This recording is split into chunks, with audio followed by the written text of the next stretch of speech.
Bonjour et bienvenue sur la chaîne de Charline Story. Aujourd'hui, je vais vous raconter l'histoire de Madame Bavarde. C'est parti.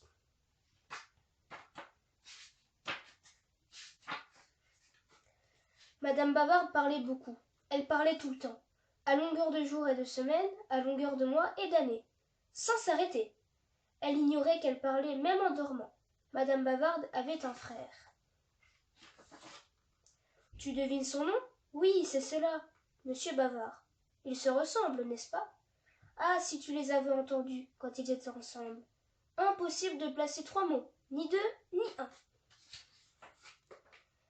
Monsieur Bavard parlait comme un moulin à parole. Sa sœur, elle, parlait comme deux moulinettes à parole. Cette histoire commence le jour où elle décida de chercher du travail. Elle trouva un emploi dans une banque du pays du sourire. Un lundi à 10 heures du matin, Monsieur Heureux entra à la Banque nationale du sourire. Il rédigea un chèque à son nom et se rendit à un guichet pour tirer de l'argent. Derrière ce guichet se tenait Madame Bavarde. Elle sourit à Monsieur Heureux, qui lui rendit son sourire. « Bonjour, dit-il. »« Bonjour, répondit Madame Bavarde, et elle prit son souffle. Quel beau temps pour la saison, mais sans doute pas aussi beau que celui d'hier, et moins beau assurément que celui de demain, bien que ce soit un très beau temps pour un lundi matin quand on pense que... Et patati, et patata. Jusqu'à 3 heures de l'après-midi. Monsieur Heureux était toujours derrière le guichet, bouche bée de stupéfaction. Il y était depuis 5 heures.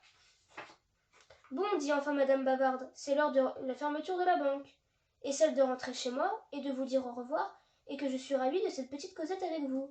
Et elle rentra chez elle, laissant ce pauvre Monsieur Heureux sans argent. Le lendemain, Madame Bavarde était renvoyée de la banque. Elle trouva un autre emploi, au restaurant La Bonne Soupe. À midi, Monsieur Glouton entra à La Bonne Soupe et s'assit à sa place habituelle. Il venait manger là chaque mardi, car c'était le jour où on servait les repas les plus copieux. La serveuse vint prendre sa commande. « Qu'y a-t-il de bon aujourd'hui » lui demanda Monsieur Glouton. « Eh bien, dit Madame Bavarde, c'est elle la serveuse. Il y a de la salade de tomates, et du poulet grillé, et du canard laqué, et du lapin gelé et de la ratatouille, et des épinards et bien d'autres bonnes choses encore, comme des frites et patati et patata. Jusqu'à minuit !» Monsieur Glouton était toujours là, cloué sur sa chaise de stupéfaction. Il y était depuis 12 heures. Bon, dit enfin Madame Bavarde, c'est l'heure de la fermeture du restaurant, et celle de rentrer chez moi, et de vous dire au revoir, et que je suis ravie de cette petite causette avec vous. Et elle rentra chez elle, laissant ce pauvre Monsieur Glouton le ventre creux. Le lendemain matin, elle était renvoyée. Toute la semaine, ce fut pareil. Le mercredi, Madame Bavarde trouva un autre emploi, vendeuse de chapeaux. Madame Beauté entra dans la boutique pour s'acheter un nouveau chapeau, mais repartit les mains vides. « Chère madame, nous avons un chapeau qui vous ira ravir et que vous adorerez, car il est de ce rose qui sied si bien à votre teint qui est... Et patati, et patata. » Les paroles s'envolent et les chapeaux restent. Le jeudi, elle était renvoyée et devenait la secrétaire de Monsieur Malpoli. Monsieur Malpoli ne se contentait pas d'être malpoli. Il était riche et gagnait beaucoup d'argent. Mais ce jour-là, il ne fit pas fortune. Je n'ai jamais travaillé dans un bureau et j'en suis si ravie que je vais vous servir une tasse de café. Mais si vous êtes aussi riche qu'on le dit, vous préférez peut-être... Et patati, et patata. Les paroles s'envolent et le travail reste à faire. Malgré tout, cette histoire se termine très bien pour Madame Bavarde.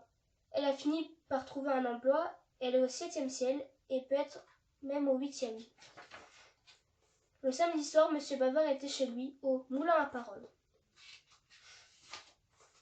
Il avait rendez-vous avec Madame Bonheur à 7 heures et se demandait quelle heure il pouvait être car sa montre s'était arrêtée. Il décida donc de téléphoner à l'horloge parlante. Il composa le numéro.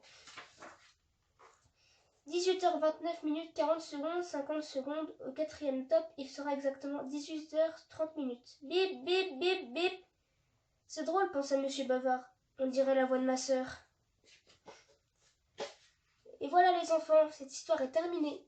Si vous l'avez aimée, n'hésitez pas à liker la vidéo et à vous abonner à ma chaîne. À bientôt!